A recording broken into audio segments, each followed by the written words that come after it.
Don't Israel my No. glasses. God gave them to me. Those are mine. Give them God back. said it's mine. God said it's mine.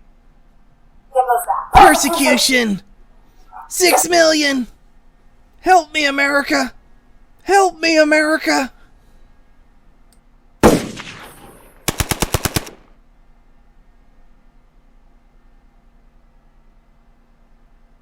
Well, if I didn't do it, someone else would. And if I don't steal it, someone else is gonna steal it.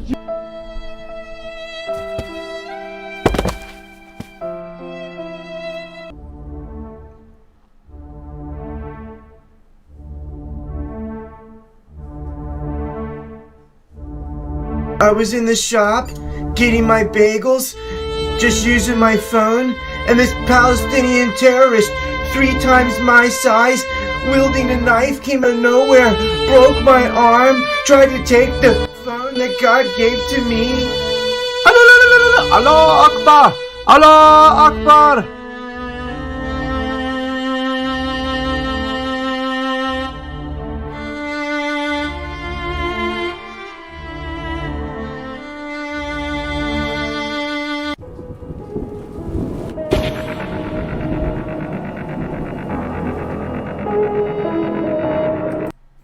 Boom. Oh. Where did I get these glasses? I don't know. I guess I Israeled from somewhere. Today, checking out the calendar.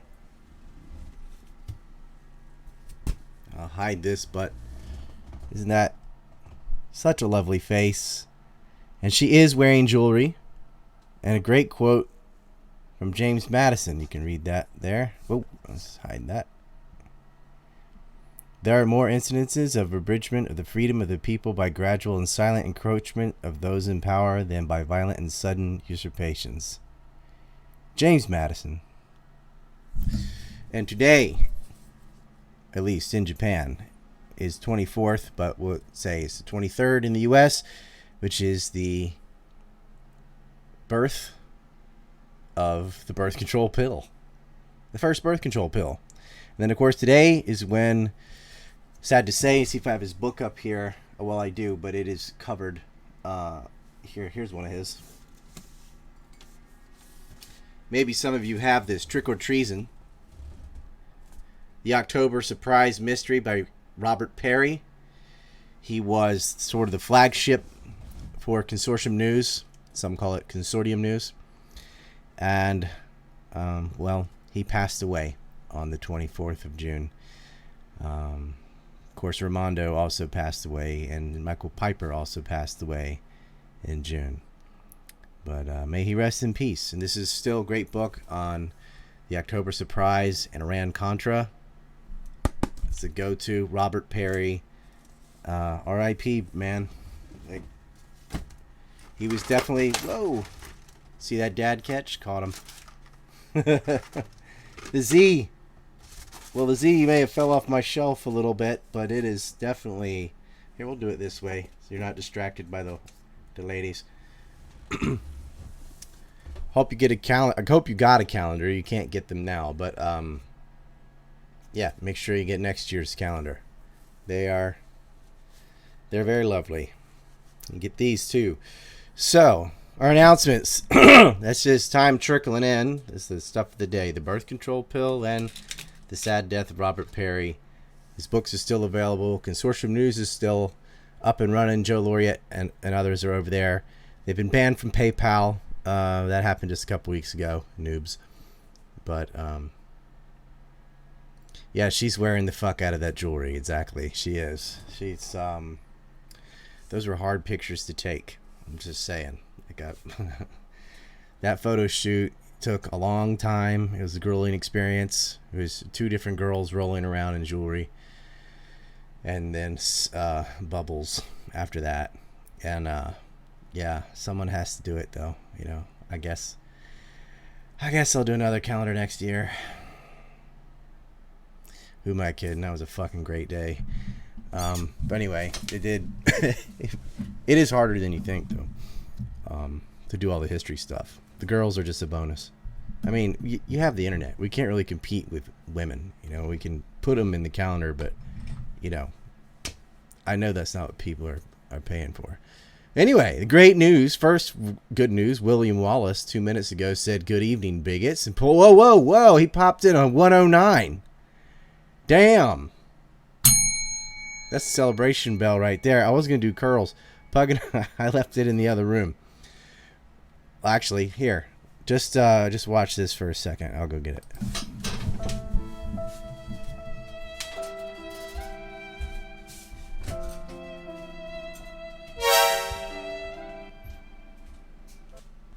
Hey, don't Israel my glasses. God gave them to me. Those are mine. Give God them said back. it's mine. God said it's mine. Give us that. Persecution. 6 million. Help me, America. Help me, America. All right, because William Wallace donated 109, we'll do these. Here's 1, 2, 3. I'm just going to do for every 10. And this will remain for the Shekelchats. I guess 9. We'll do one upper. Okay. So every $10, we're just gonna do a curl. Why not? Unless it gets out of control, and we'll just switch arms. It is important to lift, guys, your gals too. Your body and mind are connected. So we've got the Zog whistle for you know what, and then we're gonna have the shekel curl, and then and I'm gonna make Pug do the same thing. Not that I got to twist his arm to do that, but that was very generous, Willie Wallace, and even better. It's over on ANC Report. I can show you the public release. Oh, I have this set up a certain way for a map I want to show you. All right, it's right there at the D. Okay. Bam! Met the goal and then some. And it only took like 2 days. Now, I'm going to wait till that money's actually in the bank. Which I'm pretty sure there's nothing wrong. But there has been a time in the past where somebody donated $2,000 and then wrote me in a frantic and said, I meant to do $200 and I screwed up. I was like, no problem. Refund. Not a big deal. Just, you know, how things have been going with the IRS and the Visa stuff and the cards being blocked and all. I'm just going to wait till it's actually there, which could be by the end of the day.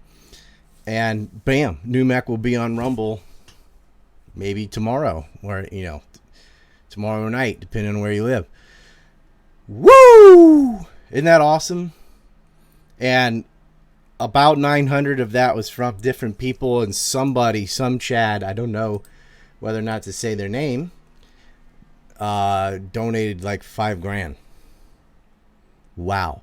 And I don't even, I mean, I contacted everybody. Sid Bell Edmonds, Jeremy McKenzie, James Corbett, Mike Rivero, all the RBN people, all the libertarian people, Pete Quiones, and shared the trailer and said, share this everywhere. So I don't even know which did what. I think it was McKenzie's group. It may have also been our own Telegram. We don't know. But shortly after contacting all those people, the money was there. So what a relief. What a monkey off my back. You're all going to get a chance. Well, not even a chance. You're all going to see the New Mech film and own it and watch it as many times as you want and share it with whoever you want. Isn't that awesome? Public release might be the future for these things. But I would thank this person that gave a huge chunk of money and the others, but I'm afraid to, because this is what's sick. There's nothing wrong with donating money to somebody who's making movies about, you know, challenging criminals and pedophiles and weapons theft and all these horrible things. The problem with it is a person telling the truth, a person that is against groomers and against, you know, blackmail rings, and it's against weapons theft and war and torture and just pointless murder. You're the bad guy, right? That's toxic. Oh, you don't want to be associated with that person. He's telling the truth. He said something bad about the Israelis. he must be anti-Semitic. You know, that's their logic. And unfortunately, if you are associated with it, like not even me, like, so look at how bad it went for Snowden or Assange or Gary Webb. I mean, they can jail you, exile you, kill you. I've just been banned and attacked financially. That's nothing compared to other journalists, some of them. And so, yeah, if you want to have a fake name, I mean, I'll acknowledge it. If you want, you don't care and you want your real name out there, I have no problem saying, yeah, so-and-so donated this. They're awesome. Hooray. But we live in a world where people want to hide what they're doing because there's consequences for being good. Isn't that up? Like, career criminals are out there. Pelosi looks like a dehydrated nutsack, and she's out there openly profiteering, insider trading, all of that. You know, the Biden's relationship with Ihor Kolomoisky and Burisma Holdings and all this stuff, you know. You can just go down the list of different congressmen and senators, and they're openly stealing right in front of your face. Lloyd Austin, back and forth between the Pentagon and Raytheon, right? It's the military-industrial complex that old Ike warned everybody about. It's there. And that's okay. But the person telling on them for their insider trading, or worse, has the book thrown at them. By the way, congratulations, New York. You can have concealed carry. I'm going to predict crime goes way down. Okay, so are you ready to talk about Ukraine? Let me get to the big arena. Nothing on Entropy yet, but there are people watching the show there, so I'm going to keep that up. I see Stephanie, P1 Dizzy.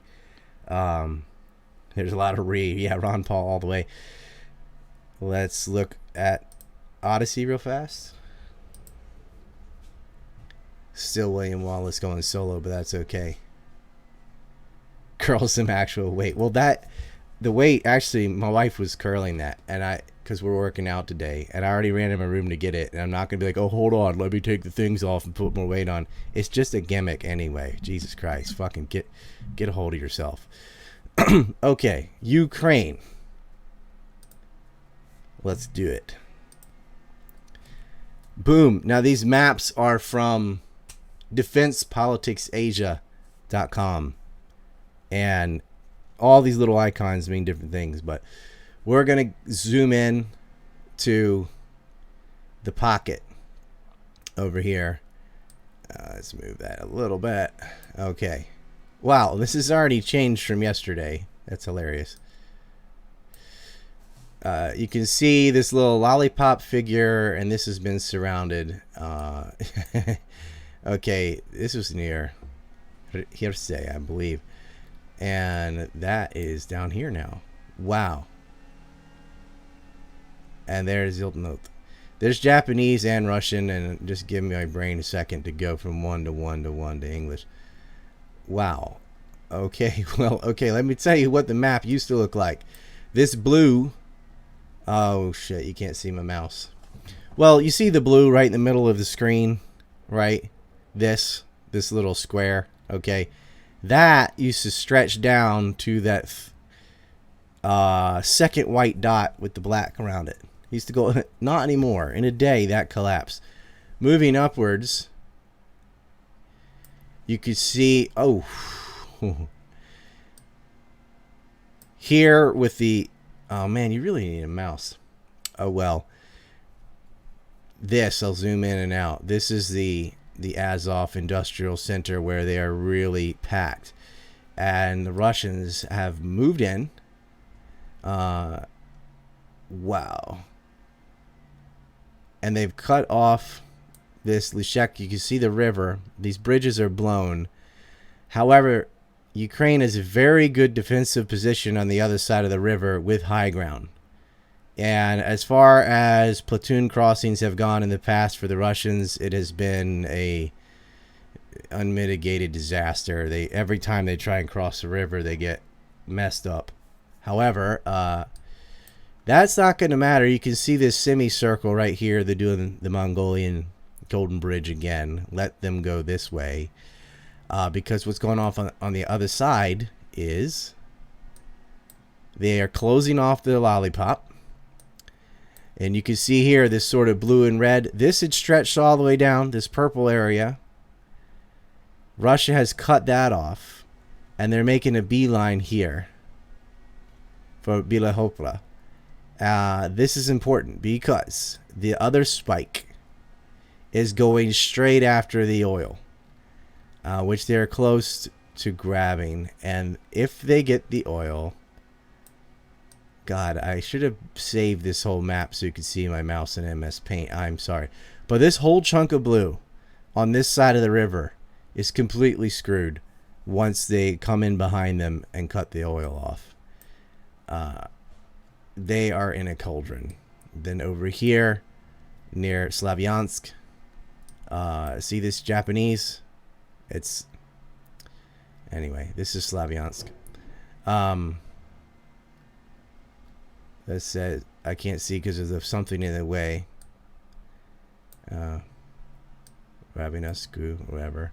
But this is a Slavyansk territory. You can see there's Slavyan. That is a depot and supply center. And it's on. I mean, they're just miles away from hitting that on another side. So all throughout this front, you can see it's going down. Another semi-cauldron right here at Arute Iruka, whatever that is. Oh, man. Yeah, Ukraine is just losing territory everywhere. It's over for them. There's no NATO weapons that can save them either. The push through. I love this map though, so go over to defensepoliticsasia.com. You can check this out. So this is screwed. I mean, they're not. This is nothing but fields, right? They're done. There's one little village left. That's probably going to turn red before the video's over. This tail of the lollipop has been chopped off. It actually looks like the shape of a meat cleaver, which is exactly what they're in right now. When this falls, and this is falling, you'll see it because here is the oil.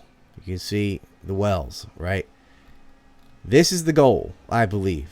I think Russia is going to go north here, and you can see this front is all along this T highway. You can see the yellow line on the map. Fighting, fighting, fighting. Cut it off right here to prevent anything from being able to save the main goal,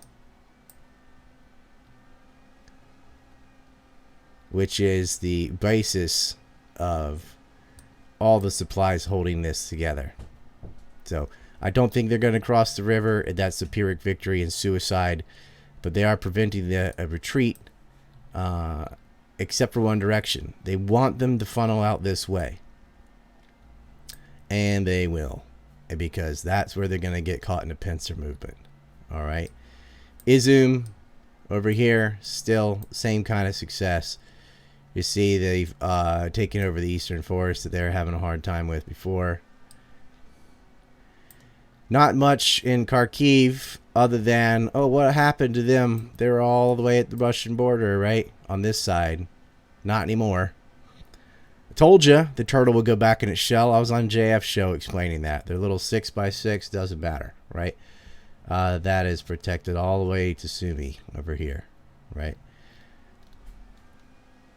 Not looking good for Ukraine. And then you go to the western side of this front. This is new.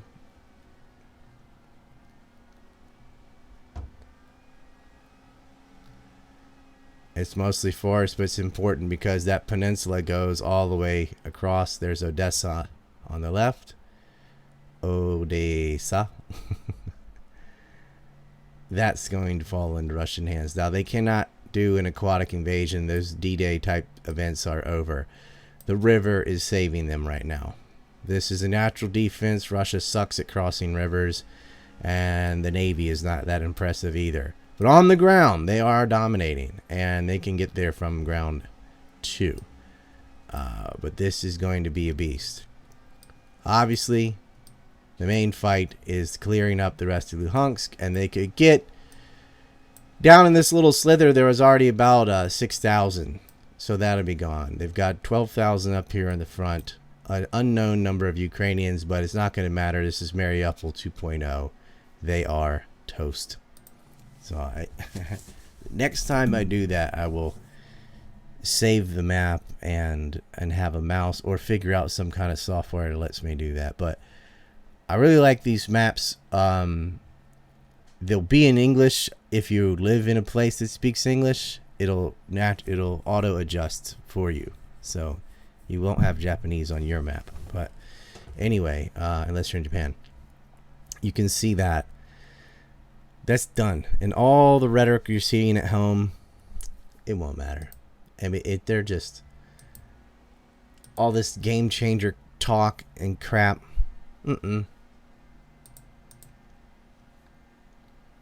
It's over.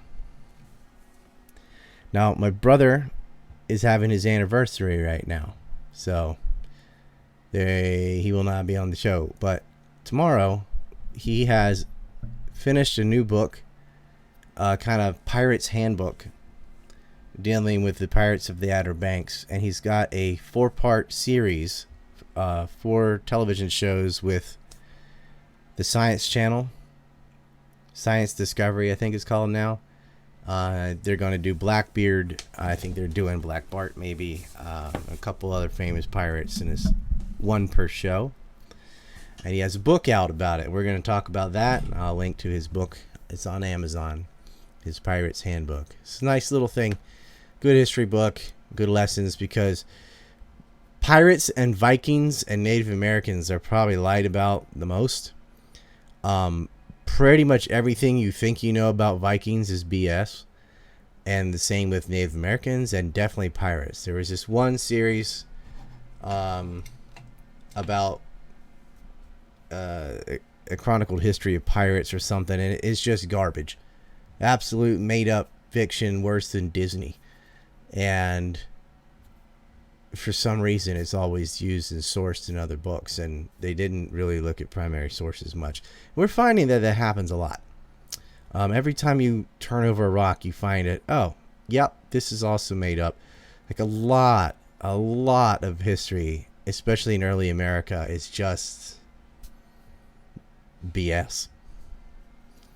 The history's there, or was there, but it's been taken over by entertainment narratives. These are like Sir Walter B. Scott, girl saves the man stories. These, man saves the princess. These sort of trite literary archetypes take over the history because they sound neat, and then you get plays and movies and stuff based on that, and it's a lot of myths, man. Like, here's a great example from Hollywood.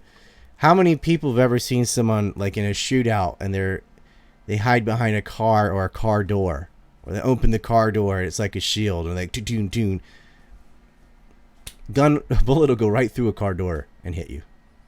That little bit of metal won't do diddly. It'll go right through that. Even cop cars are designed a little better, but it'll blow right through the door and hit you.